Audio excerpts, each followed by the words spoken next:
Recent గా మన air force marshal AP Singh గారు ఒక స్టేట్మెంట్ ఇచ్చారు.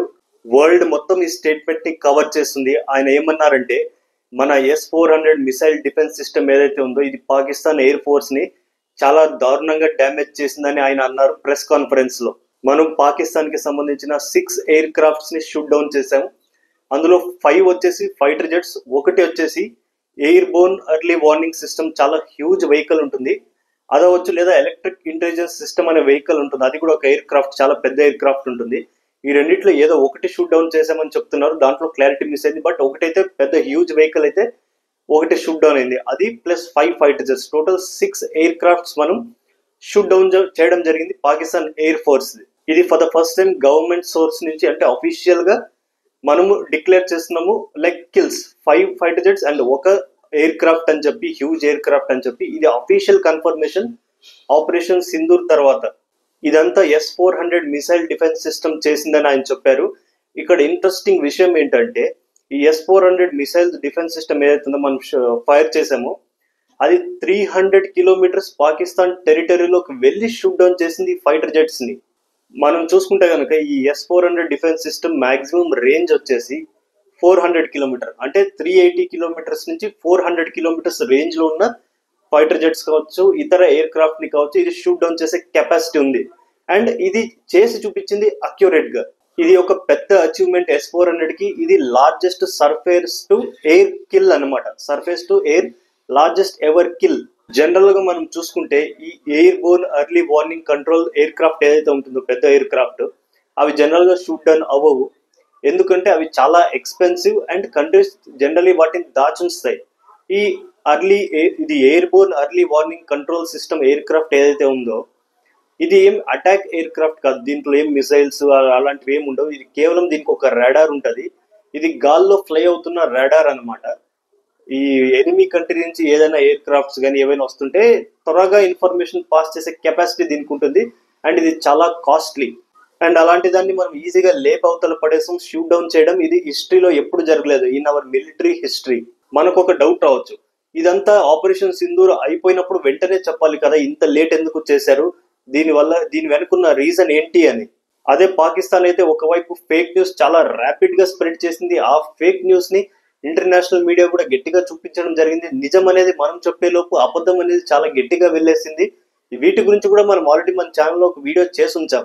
మనం ఇప్పుడు చెప్పడానికి మెయిన్ రీజన్ ఏమంటే, మెయిన్ రీజన్ డొనాల్డ్ ట్రంప్ ఇస్తున్న పిచ్చి పిచ్చి స్టేట్మెంట్స్. ఇంతకు ముందు కూడా తను అన్నాడు, ఈ ఇండియా పాకిస్తాన్ ఏదైతే వార్ లాంటి సిచ్యువేషన్ జరుగుతుందో ఇందులో 5 ఫైటర్ జెట్స్ షూట్ డౌన్ అయ్యాయి అన్నాడు. కానీ ఏ కంట్రీ నుంచి 5 ఫైటర్ జెట్స్ షూట్ అయ్యాయి అని మాత్రం తను చెప్పలేదు క్లారిటీగా. ఇది తను జస్ట్ వదిలేశాడు గాల్లో. అండ్ ఇప్పుడు మనం అఫీషియల్ గా ఎందుకు చెప్తున్నామంటే, ట్రంప్ మన పట్ల ఉన్న టారిఫ్ పాలసీ కావచ్చు, ఇవన్నీ దృష్టిలో పెట్టుకొని ఇప్పుడు కూడా మనము చెప్పకుండా ఉంటే అది బాగోదు. ఎందుకు చెప్పలేకపోయాము అంటే, అందులో చాలా వరకు మనం ఫైటర్ జెట్స్ కొట్టినవి ఏదైతే వాళ్ళు డ్యామేజ్ అయ్యాయో అందులో అమెరికన్ ఫైటర్ జెట్స్ మాక్సిమం ఉన్నాయి. బహుశా అమెరికా అప్పుడు చెప్పిండొచ్చు మనకి, మీరు బయటికి చెప్పదండి ఇట్లా మా ఫైటర్ జెట్సే పోయినాయి అని అయిండొచ్చు. ఐ థింక్ ఇది నా గెస్ అనమాట. ఈవెన్ మన ఎయిర్ మార్షల్ గారు ఏపీ సింగ్ గారు ఏమన్నారంటే, F-16 ఏదైతే అమెరికన్ ఫైటర్ జెట్ ఉందో అది కూడా మనం డ్యామేజ్ చేసాము. ఏమంటే అది గాల్లో ఉన్నప్పుడు డ్యామేజ్ చేయలేదు, అది హ్యాంగర్, ఎయిర్ బేస్ లో ఏదైతే హ్యాంగర్ లో పెట్టి ఉంచుతారో, ఎప్పుడైతే మనం ఎయిర్ బేసెస్ ని అటాక్ చేసామో అందులో భాగంగా F-16 ని కూడా లేపేశాము. అది మాత్రమే కాదు, ఆ ఎయిర్ బేస్ కి ఏదైతే రిపేర్ కి వచ్చిన F-16s ఉంటాయో వాటిని కూడా లేపేశామని ఒక ఇన్ఫర్మేషన్. షాబాజ్ ఎయిర్ ఫీల్డ్ లో ఉన్న F-16 ఎయిర్ క్రాఫ్ట్ ని, ఐ మీన్ ఫైటర్ జెట్ ని మనం లేపేశాం. బహుశా ఇదే అమెరికాకు బాగా కాలినట్టుంది. అందుకే ట్రంప్ పిచ్చి పిచ్చి స్టేట్మెంట్స్ ఇవ్వడానికి ఇండియాకి అగేన్స్ట్ గా చాలా మల్టిపుల్ రీజన్స్ ఉండే. అందులో వన్ ఆఫ్ ద రీజన్ ఇది. మనం ఏమాత్రం భయం లేకుండా అమెరికన్ ఎక్విప్మెంట్ ని కూడా చాలా దారుణంగా డ్యామేజ్ చేసాం ఆపరేషన్ సింధూర్ లో భాగంగా. అండ్ మనకు ఒక డౌట్ రావచ్చు, ఇన్ని ఆపరేషన్ సింధూర్ అయిపోయినాక ఇన్ని రోజుల తర్వాత మనం స్టేట్మెంట్ ఇస్తే వెస్టర్న్ మీడియా కవర్ చేస్తుందా అని. ఎస్, కవర్ చేసింది. ఆల్రెడీ బ్లూంబర్గ్ కవర్ చేసింది, ఇంకా న్యూయార్క్ టైమ్స్ కావచ్చు, ఇలాంటి మిగతా అవుట్లెట్స్ కూడా త్వరలోనే కవర్ చేసే chances are very high. Important thing ఏంటి అంటే, మన దగ్గర S-400 మనం ఎన్నైతే ఆర్డర్ చేసామో అవన్నీ మన దగ్గర లేవు. మనం ఓవరాల్ రష్యా దగ్గర ఆర్డర్ చేసింది 5 స్క్వాడ్రన్స్ S-400ది. అందులో 3 స్క్వాడ్రన్స్ మాత్రమే రష్యా డెలివర్ చేసింది. యాక్చువల్లీ 2023లోనే డెలివరీ చేయాలి, కానీ యుక్రెయిన్ రష్యా వార్ ఏదైతుందో ఈ వార్ కారణంగా డెలివరీ డిలే అయింది. ఆల్రెడీ 3 స్క్వాడ్రన్ డెలివరీ అయిపోయాయి. ఇంకా మిగతా రెండిట్లో ఒక స్క్వాడ్రన్ వచ్చేసి 2026లో చేస్తామన్నారు. ఇంకొక లాస్ట్ స్క్వాడ్రన్ ఏదైతే ఉందో అది 2027 కల్లా మన చేతిలో ఉంటుంది. రిపోర్ట్స్ అయితే ఏం పబ్లిష్ అవుతున్నాయి అంటే మనం S-400 మిసైల్ డిఫెన్స్ సిస్టమ్ ఇంకా కొంటామా రష్యా నుంచి అని పబ్లిష్ అవుతున్నాయి. అయితే నాకు తెలిసినంత వరకు మనం ఒకవేళ ఎక్స్ట్రాగా S-400 defence system again order పెట్టకపోయినా మిసైల్స్ మాత్రమే మనం మళ్ళీ ప్రొక్యూర్ చేసే chances are very high. And ఇవన్నీ గమనించినాక S-400 డిఫెన్స్ సిస్టమ్ కి డిమాండ్ అనేది వరల్డ్ వైడ్ గా గ్యారంటీగా పెరుగుతుంది.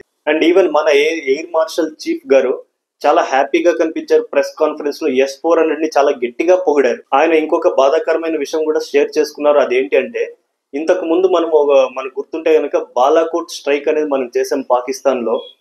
ఆ స్ట్రైక్ చేసినప్పుడు మనం ఏ ఎవిడెన్స్ చూపిలేదు, అవసరం లేదని అనుకున్నారు మన ఫోర్సెస్. కానీ మన దేశంలో చాలా మంది పిచ్చి పిచ్చి రాజకీయ నాయకులు కావచ్చు, వేరే వాళ్ళు కావచ్చు, అసలు సాక్ష్యం ఏముంది మనం చేసాం, ఇదంతా ఫ్రాడ్, గవర్నమెంట్ ఇది ఫ్రాడ్ అని పనికి మాలిన స్టేట్మెంట్స్ అని ఇచ్చారు. ఆయన ఏమన్నారంటే ఎయిర్ మార్షల్ చీఫ్ గారు ప్రెస్ కాన్ఫరెన్స్ లో, మాకు చాలా బాధగా అనిపించింది, మనము బాలాకోట్ స్ట్రైక్ చేసి సక్సెస్ అయినా కూడా అది నిరూపించుకోవాల్సిన పరిస్థితి, మన వాళ్ళకే నిరూపించుకోవాల్సిన పరిస్థితి వచ్చింది, అది బాధాకరం అని అన్నారు ఆయన.